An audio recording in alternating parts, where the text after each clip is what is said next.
Good afternoon, ladies and gentlemen. Greetings, parents. Welcome. My name is Sean McGuigan, chaplain here at Hilton College. It's good to have you here with us. It's that time of the year when, in my experience, many feel a little fatigued. The year starts catching up with us, so it's wonderful to have so many of you here. And perhaps we can simply enjoy this moment of slightly more freedom in terms of gathering. It's good to be able to catch up and be together in one space, isn't it? It was about this time of the year in my daughter's grade 11 exams when I suddenly said to my wife, I can't believe it. Grace is going to be in matric next year. It'll be her last year at home, and it's a little overwhelming. Maybe some of you find yourself in that space now, with your sons about to go into matric, and then it all happens, and what will happen after that? And it's challenging, isn't it, to find that balance between the letting go we have to do as parents and the guidance and wisdom we feel compelled to give them. So let's open in prayer as we ask for God's wisdom in doing that, and also because I know it's our academic director's desire, Mrs. Dry, that the work we do here is always for the greater glory of God. So let's open in prayer. Almighty God, we give you thanks and praise for this day and for this place. In our school prayer, we seek to center our thoughts on all that is good and true and noble and of good report. May you so help us now to lift our hearts and minds to that which is true and noble. May you, by your Spirit, quieten our anxieties. Yes, may you give us that confidence that each and every Hilton boy is loved by you, and that each and every Hilton boy has a place and a purpose, indeed an eternal purpose in your good universe. So may you give to us now your wisdom and your peace. May your hand be upon us as we listen, as we seek to discern, and all, of course, for your glory. Amen. I hand over now to our headmaster, Mr. Harris, and please excuse me, I have a class. Afternoon, everyone. Just a few things. If you haven't met Sean, he's our new chaplain. He went to an Anglican school and became a Methodist minister. And after being at Michaelhouse, he still found his way to Hilton, which was great. So really just welcome and thanks for making the time and the effort to be here today, and also just spending this important time. And even though the boys are writing exams, we really felt it was important that this year group, that you get to talk to your boys' teachers to make sure that everything is on track.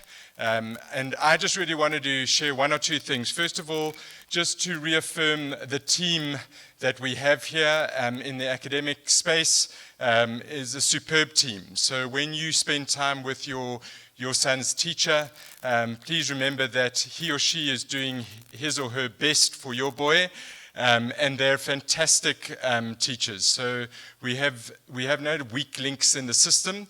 But if there's something that is troubling you and something that you really need attention to, please will you make a note of the conversation that you have with your teacher or your boy's teacher. And if you need to, circle back to Mrs. Dry around something that you might not be comfortable with. And if there's too much of a long queue outside Mrs. Dry's classroom, and that's not because of the problems, it's just because she also teaches economics. We've got about 400 boys per grade doing.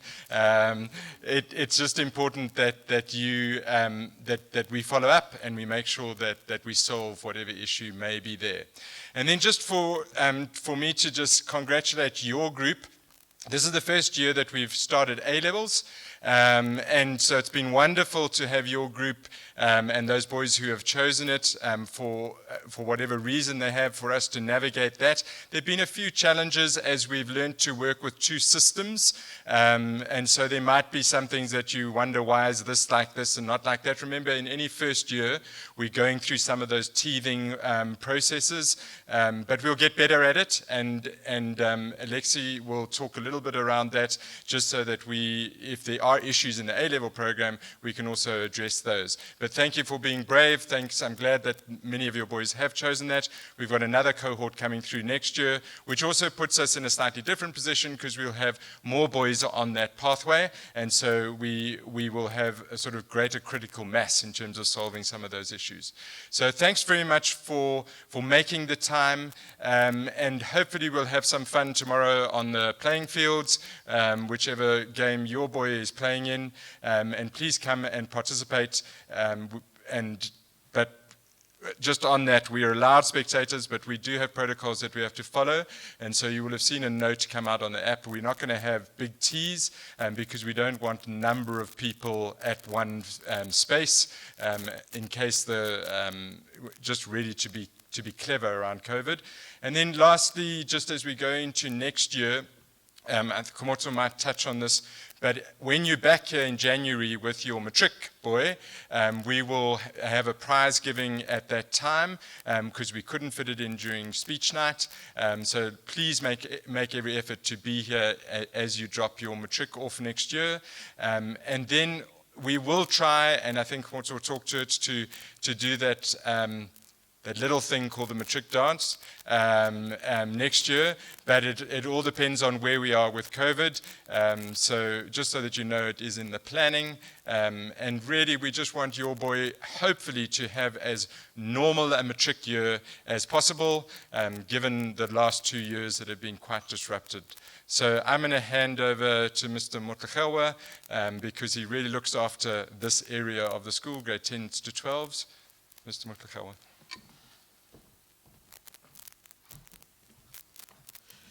Thanks, Mr. Harris. Good afternoon, parents. For those of you that don't know me, my name is Komoto Motlagelwa. I'm the deputy in charge of 10s, 11s, and 12s. Just from my side as well, just a warm welcome to this information session. And really, my part of the session is to highlight many of the things that you already know, having been here for 3 or so years. So firstly, I'd like to just emphasize to all parents that every boy in matric plays a significant role in leading, either in their houses, or in the school, or in the extracurricular. And next year, we are very blessed to have a cohort of boys that are exceptionally talented young men. They really have been good this year.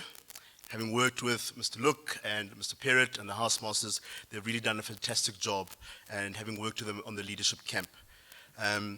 Your role as parents is obviously to encourage them, is to motivate them in what is going to be an undoubtedly a daunting year. I guess also Mr. Harris mentioned the matric dance. The matric dance, we've scheduled it tentatively for the 18th of March next year. And that is a Friday evening, the Friday before the boys play Northwood Boys. And that's going to be a home fixture. So obviously if COVID doesn't scamper our plans, we will communicate via the school app timelessly if there are any changes like we did this year, and then we'll propose an alternative date. But we will keep all parents in the loop. Please also don't forget about our 150th celebration weekend at the end of April. Pete Storer, our Director of Advancement, and Brett Armstrong are spearheading that campaign, and they've already started sending out communication to the All Boys community and parents. We've also made sure that because of lost academic time, we're not going to have a half term in the second term in 2022. That's already been posted on the app in terms of next year's schedules. The matric boys traditionally come back before the other boys. They have leadership coaching with their housemasters, and this will be on the 16th of January next year. And the matric boys have already been allocated grade 8 mentees for 2022. Some houses have facilitated this year, grade 11s, to make contact with these grade 8s and their parents. This is really an exciting part of your boys' journey, because they get to mentor a young man from primary school. Their role is really vital in that they help these very anxious and frightened young boys who are coming from primary school. Their role can make or break these young chaps.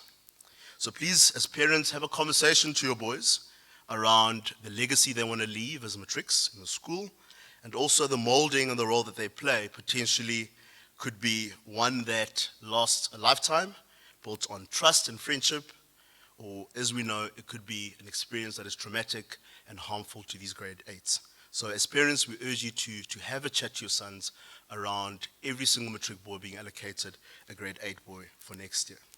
So the class of 2022 are reasonable, responsible young men, and we have every faith in them. The housemasters have started working with them around this leadership role for next year.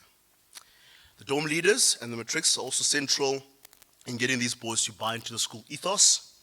That refers to getting the boys to learn a little bit about the school, learning the ropes, how to fold clothes, polish their shoes, make their ties, make their beds, how to pack for sports, all those little schooly things and the housey things that they do. These boys are very instrumental in that. But equally, we afford these privileges to your sons because we know that they themselves are going to be doing these things. So please help the housemasters again in discussing all these do's and don'ts before we start 2022. A thank you in advance to all parents. You're going to be very busy with all the 150th stuff and all the other school stuff that happens in 2022. An appeal as the Matric 2022 parent body to support your boys wholeheartedly, but also to support their housemasters and teachers in trying to get them over the line next year. It's a busy year, one that is filled with events, opportunities, and milestones. I also know that we do not live in a perfect world or run a perfect school. So incidences do happen, stuff does happen. So our appeal as staff is to suspend judgment, offer a bit of grace, and listen to some of the staff and the housemasters, and dare I say, afford them the respect and understanding in your interactions with them. This is a combined effort between teachers, boys, and parents to build your young boys into young men so that they can contribute wholeheartedly to society. Our school is about to turn 150. Hilton College has withstood epidemics, 2 world wars, apartheid, and of course COVID-19, among other many challenges. Our strength and resilience comes from our commitment to some key disciplines. We all need to be aligned with respect to the Hilton non-negotiables. The boys call it the Hilton way. The standards that the boys hold themselves to. One of the things that COVID has done is brought in scope creep, and as parents, we need you to help us in doing the little things and helping us get our boys well-groomed during half-term, leaves, and holidays. Encourage your sons to assist the housemasters by sorting themselves out before they return to school. To chip away at producing a good all-round boys' school, fortunately or unfortunately, requires the little things to be done. All our boys must participate in extramurals. This is good for them in terms of their mental wellness and physical wellness. And often we find as teachers, when boys are busy, they are likely to steer away from trouble. The matric boys are only allowed to not participate in sports next year in term 4. So in matric, term 1, 2, and 3, they've got to participate in extracurricular. Our boys also have to attend chapel until the very end. We have worked hard this year in getting our matrics to understand that ending well and leaving a good legacy is the right thing to do.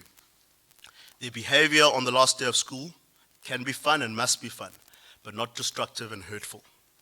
We need your help in this, and we appreciate the role that this year's matric parents have played in helping us carve that last finish.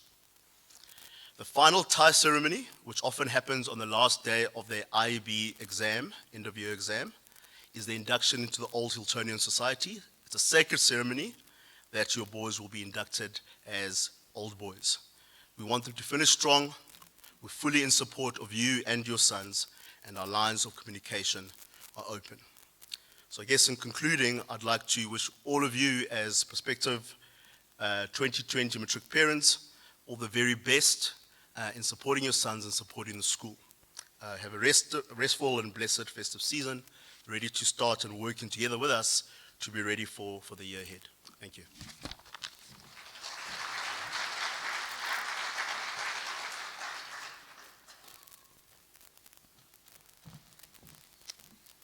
Good afternoon, everyone, and thanks for being here. and thanks also for all of your support this year.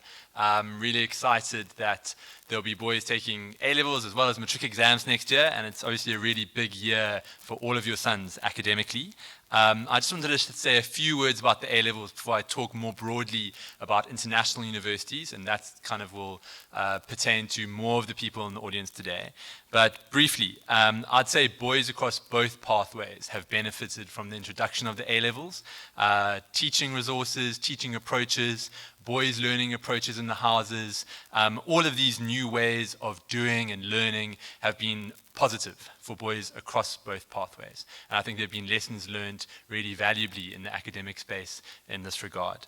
And also in terms of shared opportunities, we had over 40 boys entered for Cambridge's international project qualification. So a number of IEB boys writing this internationally benchmarked research essay. And I think that's another kind of indication of the benefits of the program across the school and across grade 11 and 12. So with examinations in term 2 and 4 for A-level boys, I'm really confident in their progress and in their focus. But if you've got any queries or concerns as an A-level parent, please come and see me in my office in the Crooks block, as well as any of their teachers. They should all be available today too. And I'm sorry for any delays. I also teach 2 classes on the IEB and A-level pathways, so I might be tied up for part of the afternoon. So in terms of dates for everyone in the room, so throughout the year, there'll be various international university webinars. So we managed to host universities from all over the world, particularly from the US and the UK, but yeah, really from all over the world. And we've managed to also secure a partnership with an organization called Bridge U, which all of your sons will be enrolled in an online platform, which lets them both kind of work out their university pathway internationally, but also reach out to universities directly. And that's for all boys at no cost. And your sons will get more details about that closer to the end of the year and beginning of next year. And I'll also be able to monitor their progress, everyone electronically through that platform. You'll always be notified about these kinds of opportunities electronically. We sometimes work with partner organizations like Crimson Education or Aspire Atlantic, but often it's a direct contact with the school, and then we kind of have access to those admissions officers.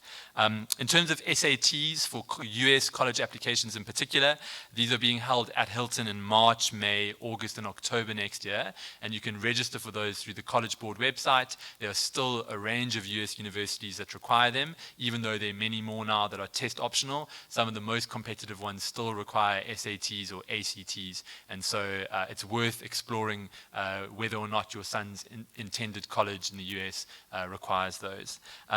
In terms of my role and how I help all boys in grade 11 and 12 through this process, I begin the process really formally in term 2 through to term 3, where I talk to them about writing their personal statements, selecting their list of universities, working with teachers for their references, and also on kind of specific guidance, particularly for the US and the UK, but also more broadly in the EU and Australasia. Most international university application systems open around August, September 2022. There's some southern hemisphere cycles, like for Australasia, that open a little bit earlier, but really, if you're looking in September, that's kind of the point where you want to have your personal statement or your application essays at a point where they can be checked by an English teacher or by me. And then for the most effective support from the school, ideally we'd want the applications to be in by the end of November, particularly because that's when your sons leave. And it's very difficult for us to provide as much support if we do that in the year after they matriculate. Of course we do, and we continue to support your sons, but if they're not on site, it's much harder to do that. So I would say if your son's intending to study outside of South Africa, we want to try and complete the process by November 2022. I'm also available for individual consultations with you and with your sons, and you can contact me over email directly to arrange that, and we can chat about the kinds of things I'll talk your son through either in term 2 or term 3 next year. So yep, thanks very much, and I look forward to chatting to many of you over the next 12 months.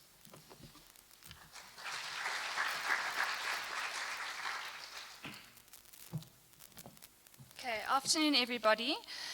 There are a few exciting events lined up for our future grade 12s as far as local universities are concerned, as well as some important dates that I'd like to share with you. So next year we'll be inviting various speakers to talk to the boys about preparing for the world of work, applying to university, as well as what to expect from life after they leave Hilton. Amongst these presenters, we will hopefully have Bryce Decker, who is a renowned industrial psychologist from Hillcrest, as well as the Red Frogs team, who travels to schools talking to students about life after high school. We are also working to invite a few interesting, relevant professionals from different spheres to come and talk to our boys about their line of work, including an industrial designer, a biomedical engineer, and a company that specializes in careers relevant to the fourth industrial revolution. We are planning to have all of the major South African universities visit our campus in person as opposed to online, as we find that the boys' attendance and engagement is significantly greater when they are able to attend events in the flesh. Parents will be invited to all of the talks that we have planned, and the dates will be communicated to you and your sons as they are finalized, but most of these events will happen in term 1, so January to March. Important dates to be aware of for 2022. The South African universities open their applications for the 2023 intake on the 1st of April 2022. It's advisable to apply for university as early as possible, as the South African universities follow a first-come, first-served approach to applications. That means that the earlier they apply, the better their chances of getting in. Closing dates usually commence from the 31st of July 2022, so Stellenbosch is always the first to close. And so really what I encourage the boys to do is to see me as regularly as they need in the first term, so that when they go home for that first school holiday, they can apply in the holiday. You need to pay an application fee via credit card usually, and so it helps for them to be at home, and then at least they know it's done, and they can stop worrying about it, and they can start preparing for exams. The different universities and faculties have different closing dates, and it is your son's responsibility to keep an eye on the closing dates for the courses that he wishes to apply for. Just bear in mind that specialist courses such as medicine and architecture tend to close a lot earlier than other courses, so you need to be aware of that. UCT is still in the process of finalizing the NBT dates for 2022, and they will confirm these dates with us in the new year, but generally registration opens in May of the year, okay? So it's advisable to book for the NBT sessions as soon as registration opens in May, because the seats book up extremely quickly. There's usually 4 in-person sessions at Hilton, and they run throughout the year, but there is also usually about 6 online sessions that boys can choose to write if they prefer. We advise that the boys book for one of the earlier NBT sessions, so usually June, July, because by that stage they've covered the whole curriculum, they are in the process of studying for exams, so they have the right mindset, and also if they then decide that they need to write the NBTs, there's still time to register and to do that. And then just a word about NBTs, if I may.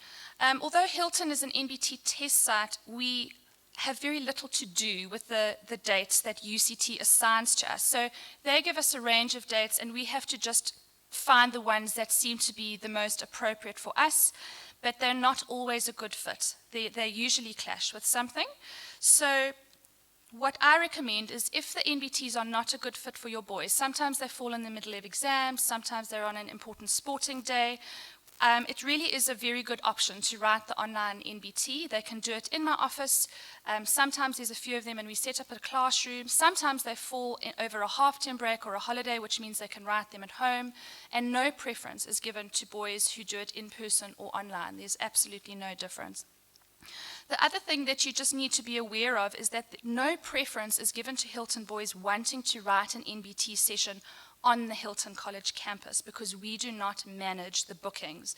They go straight through UCT. If your son needs help booking for his NBTs, he's very welcome to come and see me, and I'll help him to get everything set up. But it is very important that he does that way in advance. The same goes for university applications, so it's every boy's responsibility to ensure that he knows what he wants to apply for and to do that as early as possible. However, if he is needing support or counselling or guidance or assessment in this regard, I encourage him and you to make an appointment to come and see me, and we can assist with this in-house. Okay. I'll be in the foyer after the presentation if anybody would like to have a chat, but I'm also going to be in my office all afternoon. I'm in the CFI right next to the IT lab, and you're very welcome to stick your head in the door and have a chat. Okay, thanks.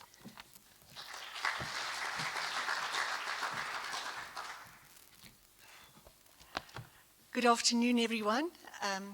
Thank you for being here. It's always wonderful to have our parents here on campus and to make contact with you. So I hope to see many of you this afternoon, not just for academic reasons, but also just to check in and to see how all of you are doing currently.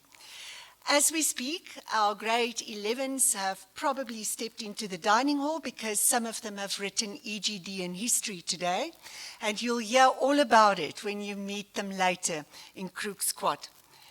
So we've said quite a lot this afternoon, and I think it's difficult for you to really remember all these dates. So afterwards, I've collated just all the important dates that will appear on the screen. And in the next few days, I'm also going to send an email to every grade 11 boy and the parents with all the information that was discussed today. So earlier on, Kamotso and Alexi and Jana mentioned important dates about the start of the year arrangements, about university applications, SATs and NBTs.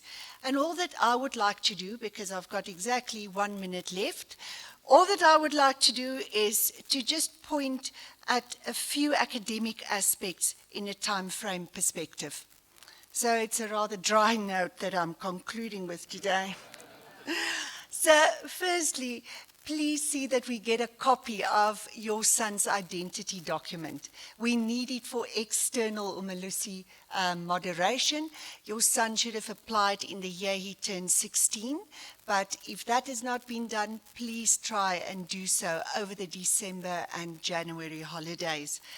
And then just in terms of subject changes, at this stage there's only one potential subject change that can be considered, and that is for our borderline candidates who wish to register for both core mathematics and mathematical literacy. And that decision has to be made by mid-February, when we have to finalize all our matrics' subject choices for their matric year. So it's important to know that a boy cannot drop from math core to mathematical literacy after the trial examination results become available. That has to be done by mid-February, as I said, but Mrs. Pariachi, Mr. Evans will be in touch where there should be a point of discussion. Also, just on that point, please remember that the option to drop from core mathematics is actually not on offer should a student take physical sciences, because mathematics is a prerequisite for physical sciences. Then just the final IEB timetable. The first draft for this timetable should be available by next year, May. So we're hoping for draft 1 to sort of have a look at it and give our boys a heads up. This year we had changes to life sciences and economics as late as September. So we're hoping we'll get a draft in May next year that's actually going to go through. So if you can remember, the final exams for next year for your sons will start on Monday, the 17th of October, and it's going to run through to Wednesday, the 30th of November. So please do not make holiday plans before the 30th, because chances are that he is writing a first additional language or maths paper 2 on that Wednesday. So in conclusion, Term 4 reports will be available on Adam on Friday, the 3rd of December at 2 o'clock. And as mentioned earlier today, our academic prize giving for our grade 11s will happen on this Sunday, 16 January, when you bring your boy back for the start of the year. So that is it from my side. As I say, the dates will appear on the screen, the important dates, but I will also email this and upload it on our app There's refreshments in Crook's Quad. Please come meet your boys. I'm sure they are already eagerly awaiting you in the quad. Enjoy the meetings with the teachers and enjoy the weekend and all the sports events with your sons. Thank you.